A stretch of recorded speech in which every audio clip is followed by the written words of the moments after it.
Hello दोस्तों, मैं राजू कुमार आप लोगों के लिए मैथ में सिंपल इंटरेस्ट पार्ट 1 पढ़ा चुका हूँ। पार्ट टू में पढ़ा रहा हूँ आपको for polytechnic IIT and other competition के लिए। तो जो भी इन वीडियो को देखते होंगे वो सारे लोगों से अनुरोध है कि मेरे वीडियो को एक लाइक एक सब्सक्राइब हो सके तो शेयर भी करें। और कहीं दिक्कत हो आपको या कुछ पूछने की बात हो तो आप कमेंट बॉक्स में लिखिए, मैं देखने के बाद उसको जरूर जवाब दूंगा। तो कम से कम एक लाइक एंड सब्सक्राइब और एक शेयर जरूर करें, ये चीज़ न भूले, आप लोगों से अनुरोध है। फिर देखते हैं क्वेश्चंस की ओर चलते हैं।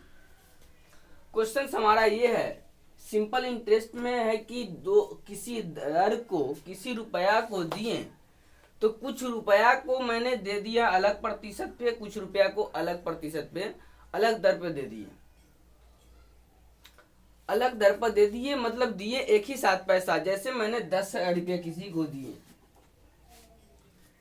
10,000 रुपया दिए हमने किसी को, तो हमने 6,000 रुपया और 4,000 रुपया ये किसी को 7% पर दिए और ये किसी को 9% पर दिए।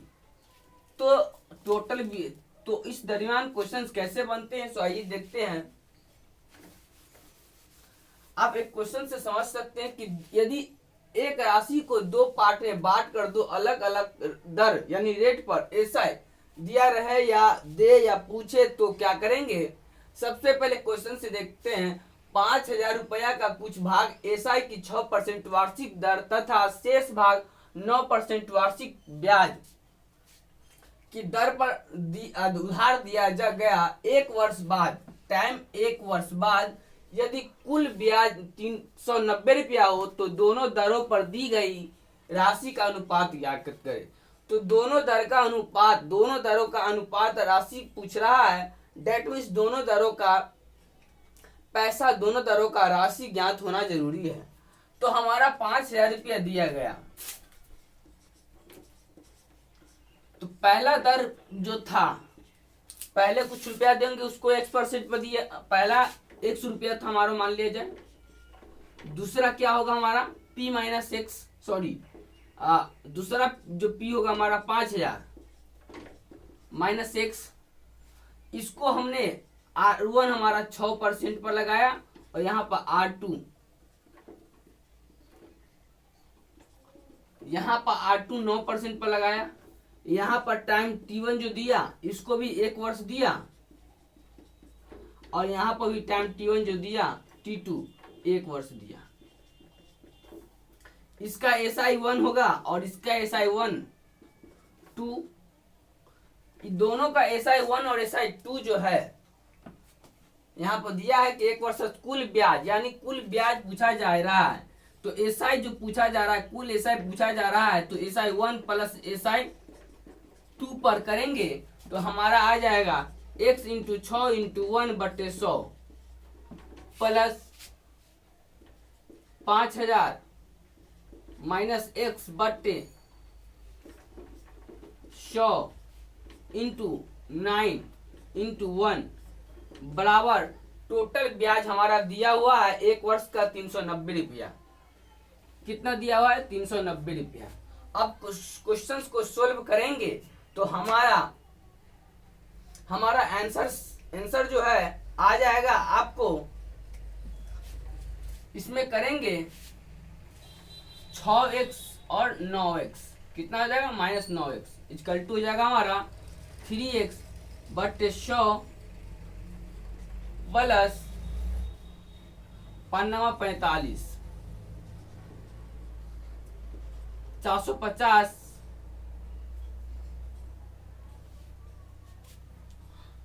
450। चलिए ठीक है,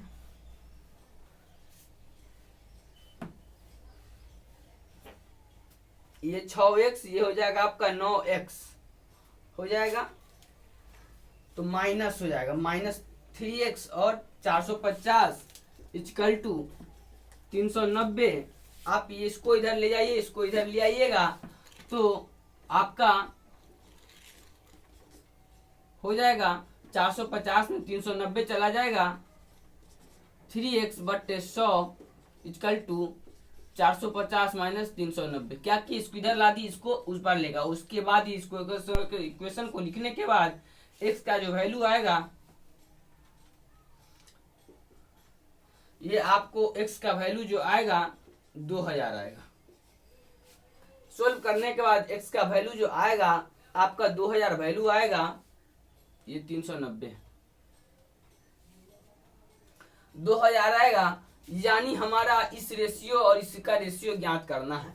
अगर ये हमारा P1 जो हो गया हमारा 2000, तो P2 हमारा कितना हो जाएगा 3000। तो जो पहले दिया रहेगा दर, उसका और इसका रेशियो ज्ञात करना है। तो P1 और P2 का रेशियो ज्ञात करना है। तो 2000 बट्टे 3000 इक्वल टू 2:3 हो गया। ऑप्शन में आपको मिल रहा है ए चॉइस मार दें। और इस क्वेश्चन में आप रेशियो अगर भिन्न भिन्न दिया रहे, जैसे 2:2 दे दिया जाए या 3:3 दे दिया जाए, ये सब कभी भी नहीं होगा। जब भी होगा तो दोनों का रेशियो जो होना चाहिए इस 5000 को डिवाइड करना चाहिए, मतलब दोनों का सम जो होना चाहिए इसको डिवाइड हमेशा करना चाहिए।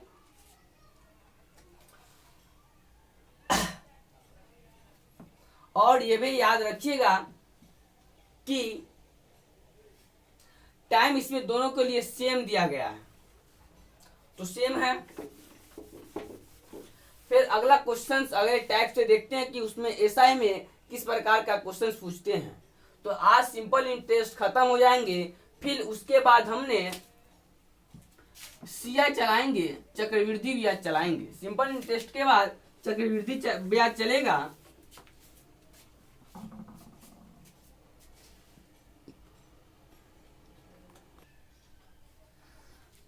मैंने क्वेश्चन समझा रहा था कि टाइप 4 में एसआई में आते हैं। सिंपल इंटरेस्ट में टाइप 4 मैंने डाला हूं, टाइप 4 डाला हूं कि दर और समय से संबंधित प्रश्नावली। दर और समय से संबंधित प्रश्नावली में जब कोई धन अपने आप को n गुना R% एसआई की दर से t टाइम में हो जाए, तब क्या होता है कि जैसे कोई धन हमने किसी को 500 रुपया दिए, 500 रुपया दिए, वो मान ले जाए 5% की दर से, R% की दर से टी टाइम में वो हो जाता है हमारा 1000 रुपया हो जाता है। यानी क्या हो गया, 500 का 2 गुना हो गया, 2 गुना हुआ टी टाइम में R% से। तो ये क्या हो गया हमारा ए हो गया, और ये क्या था हमारा पी था, ये क्या था हमारा एन गुना हो गया। 2 गुना यानी एन गुना, पी का एन गुना हो गया।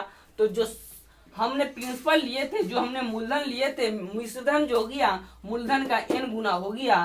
तो इससे आपका फॉर्मूला यहाँ है R = n-1 बटे t × 100। ये प्रूफ कैसे होता है, यहाँ देखिए A = NP यानी A = NP यानी Pn है, A = NP, और एक बराबर होता है P × 100 + RT बटे 100 = NP।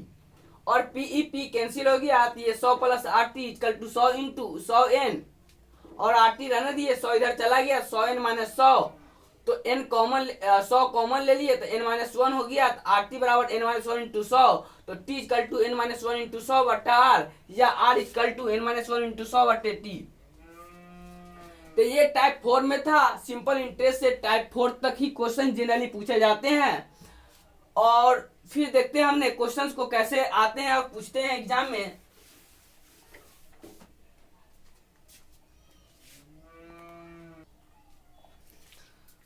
आइए, हमने कोई धन कितने वर्ष में कितना गुना हो जाता है, इतने दिन में 2 गुना हो जाता है, तो उसकी दर क्या होती है, बाय फार्मूला और बाय ट्रिक से RT = n-1 × 100 इस पर रखेंगे तो हमारा कभी R निकल जाएगा, कभी T निकल जाएगा, कभी T दिया रहे तो R निकल जाएगा, और n गुना दिया रहे। इस फार्मूला के हेल्प से मैंने 3 क्वेश्चंस बनाऊंगा, तीनों क्वेश्चंस आपको समझना है। फिर इसी टाइप का क्वेश्चंस आएंगे तो माइंड में याद रखना है कि सिंपल इंटरेस्ट के कौन से टाइप पर कौन सा क्वेश्चंस बनाया गया है। पहला क्वेश्चंस देखते हैं कि पहला क्वेश्चन ये है कि कोई धन कितने परसेंट की दर से 5 वर्षों में 3 गुना हो जाएगा। तो बाय फार्मूला से कोई धन कितने परसेंट से, तो R परसेंट से RT equal to 100 into n-1 ये था, या n-1 इंटू 100।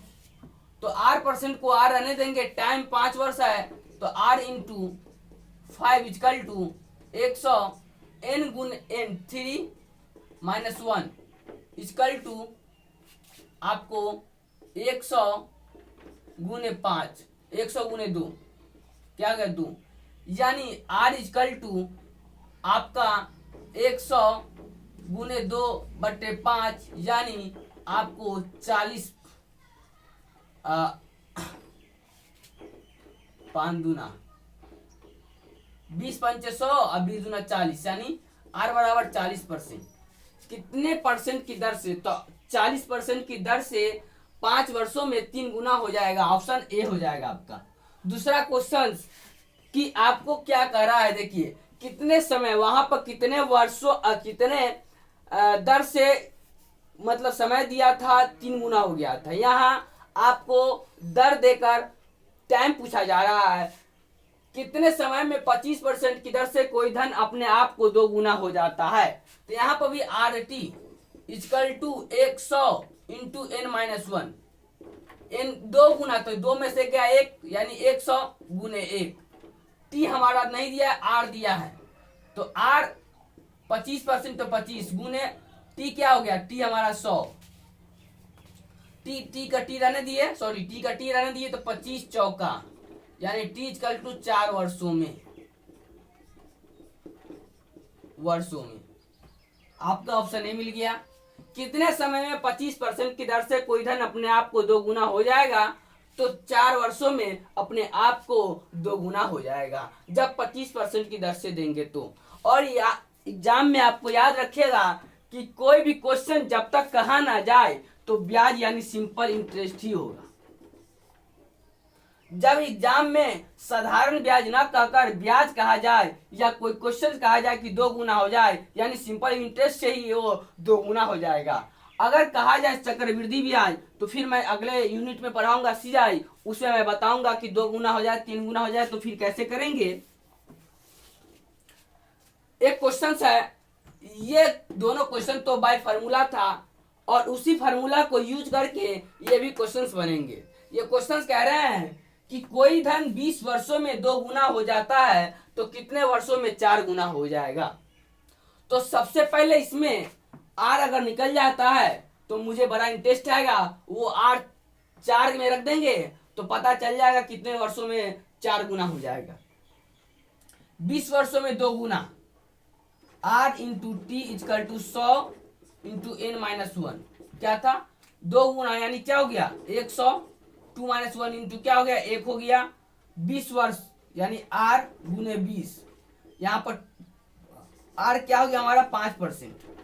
ये R इसमें पुट करेंगे, R इक्वल टू 5% कितना गुना है 4 गुना, तो टाइम पूछ रहा है यहाँ पर, तो टाइम इक्वल टू हो जाएगा आपका 100 n-1 इंटू R, n 4 है 4-1 कितना हो जाएगा आपको 100 गुने 3 R आपका 5% आ रहा था, 20 पंचे 100, 20 60%, 60 वर्षों में 60 वर्षों में 4 गुना हो जाएगा। कोई धन 20 वर्षों में अगर 2 गुना हो जाता है तो 4 गुना के लिए उसको 60 वर्ष हो जाएगा। तो लोगों ने कितना दिमाग लगाते हैं कि 20 वर्षों में 2 गुना तो 40 वर्षों में 4 गुना, और ऑप्शन में भी आपको कहीं ना कहीं 40 वर्ष भी दिया रहेगा, तो आपने क्या कीजिएगा बना कर कीजिएगा तो शायद आपको अच्छा रहेगा और करेक्ट आंसर होगा तो वो 60 वर्षों हो जाएगा। ये मत कंसेप्ट लगा लीजिएगा कि 20 वर्षों में 2 गुना तो 40 वर्षों में 4 गुना, ऐसा कभी भी मत सोचिएगा। तो हेलो गाइस, आज का इतना ही था सिंपल इंटरेस्ट। फिर मैं नेक्स्ट दिन आपको लेकर आऊंगा चक्रवृद्धि ब्याज से रिलेटेड क्वेश्चंस और उसमें टैब्स भी बांटा रहेगा और किस प्रकार का क्वेश्चन पूछे जाते हैं मैं सारा का सारा बताऊंगी। तो कृपया करके ये वीडियो को जो भी व्यक्ति देखते हैं उस व्यक्ति से अनुरोध है कि एक लाइक, एक सब्सक्राइब एंड हो सके तो शेयर भी कर दीजिएगा अपने दोस्तों के साथ। और आपको इस वीडियो में कहीं भी दिक्कत या कोई भी क्वेश्चंस में दिक्कत हो तो कृपया करके मेरे यूट्यूब चैनल में कमेंट बॉक्स में जाकर आप लिख सकते हैं। बेहिचक कोई भी प्रॉब्लम का कहीं भी बात हो, कुछ भी छुपा हो कि सर आपने ये नहीं बताया, आपने सर ये गलत बताया, या आपने सही से एक्सप्लेन नहीं कर पाए, या आप कुछ भी हो, आप हमको यहाँ नहीं समझ पाए तो आप बताइएगा। मैं कोशिश करूंगा कि आपको मैं बताऊंगा फिर से दोबारा, या हो सके तो यूट्यूब पर ही डाल दूंगा उसको, या आपको पर्सनली मैं किसी न किसी हेल्प के द्वारा मैं बताऊंगा आपको। कृपया एक लाइक एंड सब्सक्राइब कीजिएगा। हेलो दोस्तों, ठीक है मैं चलता हूँ।